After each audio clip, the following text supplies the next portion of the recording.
हाय YouTubers.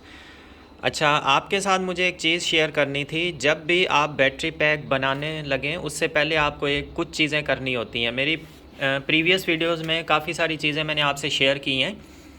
जैसे पहले तो आपको बैटरीज़ की जो है ना कैपेसिटी चेक करनी पड़ती है, उसके बाद इंटरनल रेजिस्टेंस हो गई, उसके बाद उसके वोल्टेज। इन सारी चीज़ों पर हमने पहले भी बात की है कि सेम वोल्टेज के जो है ना आपको सेल्स को अटैच करके बैटरी बनानी चाहिए। अब ये जो मेरे पास 8 सेल्स हैं, इनको अगर आप देखें तो इनके पॉजिटिव सारे आपस में कनेक्टेड हैं और नेगेटिव जो है ना वो आपस में कनेक्टेड हैं।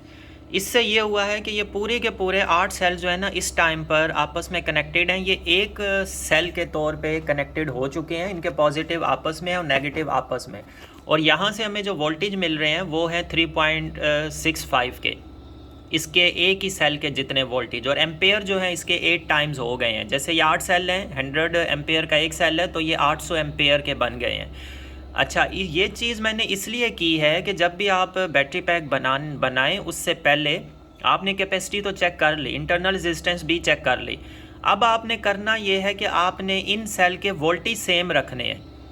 अब ये जब सारे सेल्स आपस में अटैच्ड हैं, इनको अगर आप चार्ज करेंगे ये एक साथ फुल चार्ज हो जाएंगे। कोई भी सेल कम ज़्यादा नहीं होगा, ये बिल्कुल इक्वल चार्ज होंगे। टाइम ज़रूर ये लेंगे लेकिन इक्वली चार्ज हो जाएंगे। सेकंड चीज़ ये करने का मकसद ये होता है कि आप बैटरी पैक बनाने से पहले सेल्स को इस तरह से उनके सबके पॉजिटिव आपस में कनेक्ट कर दें, नेगेटिव आपस में कनेक्ट कर दें। ये कनेक्ट करने से होगा ये कि आपके इसको 24 घंटे के लिए आप छोड़ दें, बैटरीज़ को रख दें इसी तरह कनेक्ट करके।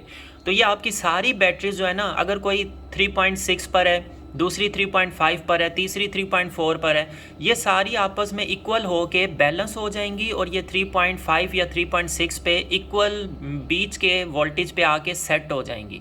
अगर आप इन्हें चार्जर्स भी अटैच कर देंगे तो ये चार्ज होके फुल हो जाएंगी। बेहतर ये है कि आप साथ में चार्जर भी अटैच कर दें, इनको फुल एक दफ़ा कर लें आप।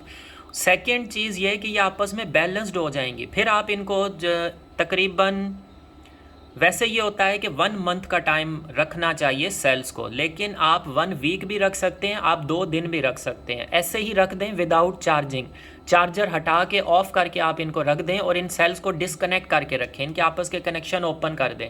फिर आप इनको रखें सिंगल सेल का। आप 2 दिन के बाद एक एक सेल के वोल्टेज चेक करें। अगर किसी सेल के वोल्टेज ड्रॉप हो रहे हैं, अगर तो ज़्यादा ड्रॉप हो रहे हैं, आप उन सेल्स को बैटरी पैक में यूज़ नहीं करें। अगर किसी के वोल्टेज ड्रॉप नहीं हो रहे, जैसे अगर इन सेल्स की मैं बात करूं तो इनके 3.65 पर फुल वोल्टेज होते हैं। अगर आपके पास वोल्टेज उसके बाद 3.64 आ रहे हैं, 3.63 आ रहे हैं और सबके इक्वल आ रहे हैं सेम, तो आप उनको बैटरी पैक्स में यूज़ कर लें। लेकिन अगर किसी सेल के वोल्टेज सेल्फ डिस्चार्ज हो के कम हो रहे हैं, 3.65 से कम हो के 3.5 या 4 पे आ गए हैं, 3.4, तो उनको आप फिर यूज़ नहीं करें बैटरी पैक्स में।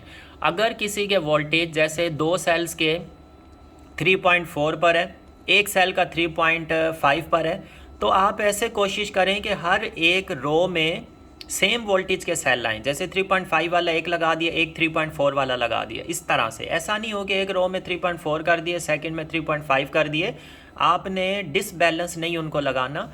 और अगर आप लिथियम आयोन सेल्स यूज़ करते हैं तो उनको भी आप पॉजिटिव और नेगेटिव आपस में मिला दें। जैसे ये देखें, ये लिथियम आयोन है, इनके पॉजिटिव और नेगेटिव सबके आपस में कनेक्टेड हुए हुए हैं, पॉजिटिव भी आपस में, नेगेटिव भी आपस में। अब इन सेल्स में ये होगा कि इनके जब पॉजिटिव नेगेटिव कनेक्टेड हो गए हैं, अब इन सब के वोल्टेज बिल्कुल इक्वल हो जाएंगे, बिल्कुल इक्वल। तो आप जैसे 3 सीरीज़ बनाते हैं, 3S की बैटरी पैक बनाते हैं, एक सीरीज़ ये लगाई, सेकंड सीरीज़, थर्ड सीरीज़, तो इनको आपने वैसे भी पॉजिटिव आपस में और नेगेटिव आपस में मिलाने होते हैं, आप इनको मिला दें। उसके बाद इन तीनों सीरीज़ का आपस में इनके भी नेगेटिव और पॉजिटिव मिला के आप इनको 24 घंटे के लिए रख दें। जब इनके वोल्टेज बिल्कुल इक्वल सेम हो जाए, फिर आप उनको टेस्टिंग के लिए 2 दिन छोड़ दें। फिर दोबारा आप उनके वोल्टेज चेक करें, ड्रॉप तो नहीं हो रहे। और जब आप इनको रखेंगे ये इक्वल बैलेंस हो जाएंगे। उसके बाद आप इन तीनों सीरीज़ को अलग अलग डिसकनेक्ट करके फिर आप इनको कनेक्ट कर दें, 3S सीरीज़ में कनेक्ट कर दें। जैसे इसके नेगेटिव के साथ नेक्स्ट आपने पॉजिटिव अटैच करना होता है, फिर उसके नेगेटिव के साथ थर्ड वाली का पॉजिटिव, तो फिर आप इस तरह से इनको ज्वाइन कर दें। तो ये चीज़ बहुत ज़रूरी होती है कि सबसे पहले आप सेल्स को बैलेंस कर दें। अब मैंने इसके साथ चार्जर भी अटैच किया हुआ है, इसने इसको फुल कर दिया 3.65 पर। ये पहले एक दफ़ा फुल कर चुके हैं, अभी मैंने इसको दोबारा से कनेक्ट किया है और ये देखें 0.2 एम्पेयर पे जो है ना इसको चार्ज कर रहा है। तो 3.65 इसके वोल्टेज बिल्कुल इसने फुल करके अब बिल्कुल लास्ट की टिकल चार्जिंग ये इसकी कर रहा है, ताकि ये बिल्कुल स्लो लास्ट की जो टिकल चार्जिंग होती है बिल्कुल 100% फुल हो जाए। अब ये 0.2 एम्पेयर ये 8 सेल ले रहे हैं और ये बिल्कुल थोड़े थोड़े ले रहे हैं, कोई 0.001 या 0.002 एक एक करके सेल इस तरह से लिए जा रहे हैं, और ये इसको फाइनल जो है ना इक्वलाइज भी हो जाएंगे और ये इस तरह से फुल भी हो जाएंगे। तो आप ये वाला मेथड, ये वाला एक स्टेप ज़रूर किया करें, सेल्स को इक्वलाइज ज़रूर किया करें बाकी स्टेप्स के साथ साथ।